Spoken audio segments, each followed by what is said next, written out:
All right, now, frequently asked question number 3. Aren't crowds stupid? Aren't they stupid? Why would you actually follow a crowd? You know, for a lot of investors, you'd say, there goes the crowd, I'm going in the opposite direction. When they're all buying, I'm selling, you know, and then you want to do it in the reverse. So you, in fact, go against the crowd. Well, what's interesting is, traditionally, when people say crowds are not that bright, that's because people think of crowds in terms of a mania. Now, does anybody know why I have a bunch of tulips on this PowerPoint? Yes, yes. Tulip mania. It's interesting when you read about tulip mania, which happened in the 1630s in the Netherlands. There was such a mania for tulips. Everybody had to have their tulips. And if you were any self-respecting person, you had a bunch of the nicest tulips around. And then what happened is everybody got so consumed with speculating in tulips that they weren't actually doing their work anymore. Well, what's really interesting, when you read about these stories, it sounds so similar to all the manias that have happened since.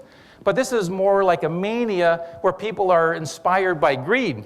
But what happens is there's other ways in which the crowd acts. One example is that in the early 1700s in England, and this was a forerunner of crowd power, crowdsourcing in a non-technical sense.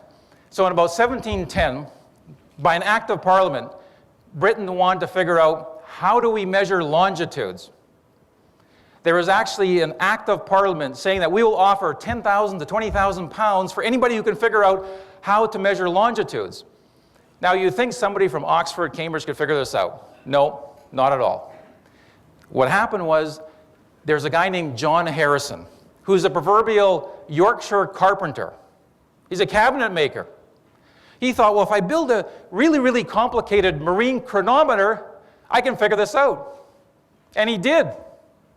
He was the top guy in the whole country who could figure this out. So that was, in a sense, a form of crowdsourcing in an unsophisticated way. You put out a problem to the whole country, get all these ideas and see who can figure this out. So John Harrison did. So crowds aren't necessarily stupid.